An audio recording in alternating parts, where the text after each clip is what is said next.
All right, guys, quick video on how to get your Glock FRT to run. So first things first, you're going to want to make sure you're not using any aftermarket parts. Try to keep it as close to OEM as possible. So even if you're running a dagger frame, try to get a Glock slide. Also, you're going to want to polish your barrel. Polish your barrel, and if you can taper down a little bit in the front, right? Front of the hood. Okay, just a slant, just like on the 43X, right? Just to relieve pressure, so that way it's not, the trip isn't sticking so far up on the barrel. Okay. Next, you're gonna want to do, make sure that trigger spring is on correctly, facing straight down, not like this when you put it in. Okay. So make sure if you're getting dead trigger, this is the reason, okay? As soon as you put the kit in and every time you rack it, the trigger is just always to the back. This is your first reason.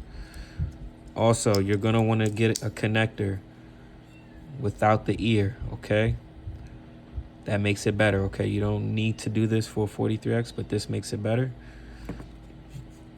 Okay, also for testing, I recommend using snap caps. So definitely grab a couple snap caps. You're gonna want to test if you're getting anything with sticky slide and stuff like that. You'll know that if it's not running with snap caps really, then it's probably not going to work at the range. You're going to want to also squeeze nice and slow, okay? Finger goes right here, not in here. Even shooting generally, even if we're doing like a competition, what you want to do is just, you know, proper trigger pull is finger to tip. You just want to move this part of your finger, right? Not so much muscle movement and wrist movement, and not a boom, boom, trying to anticipate the recoil or brace for impact, you know, knowing that it's going to start running. So you're trying to brace for impact, you're creating tension.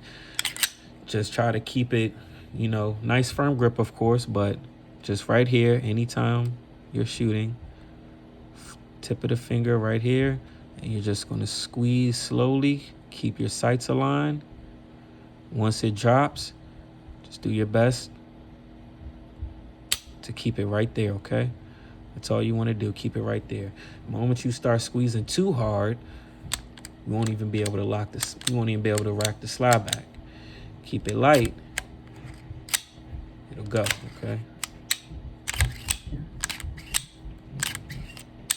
Also, you want to make sure you hear your firing pin spring, okay? When you're testing. Okay. It's probably harder to hear on this, but if it's too short, if your trip is too short, you'll also get a dead trigger nonstop. So every time you rack it, it'll be dead, okay? You'll have extra trips that I'll give you, but those are some of the key things to get your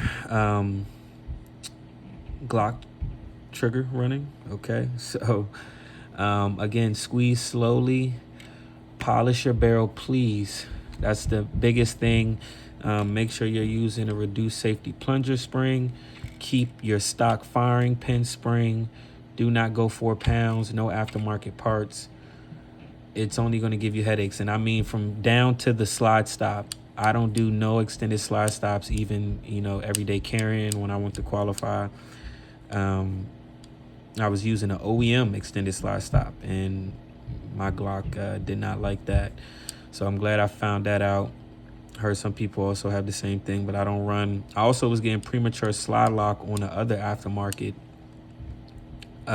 slide stop, where it would just lock up mid-fire. So that's no good. Everything here is OEM. The only thing that's aftermarket is this magazine catch right here. But that's it. Polish your barrel. You should be good to go right after that. You get a correct cut trip. All my trips come to correct length, so you really don't have to do anything. I have these all labeled for different ones, but you know, this is what I use in my videos. So this is the correct cut length for my trigger shoe. This is not going to work for all the other ones you see online. This trigger shoe has some differences within the shelf. So on all the other ones, even Serpico, the trip sits in the middle, but on Serpico and all these other Glock ones, the slide stop will bind on the trip on the side, and you'll get a lot of side to side movement. So trip sits inside, away from your slide stop, and the shelf right here where the trip rests on is at an angle versus straight across. And so this trip will only work if you put this trip, and this trip also has some other modifications too. There is no nipple right here on the back, but this will only work from my shoe. And for the most part, they're all dropping. I haven't had any complaints. Had a couple guys having some trouble just trying to, get the slide lock from being sticky. So hopefully to a couple of those guys, this helps. Again, just squeeze slow, nice and slow, steady trigger pull.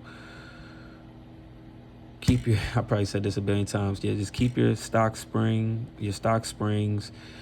Just put your reduced safety plunger spring in, and that's pretty much it. You should be good to go. But the trip is going to be key, and polishing your barrel is key. So that's it. Hope that helps, and take it easy. Like, follow, subscribe.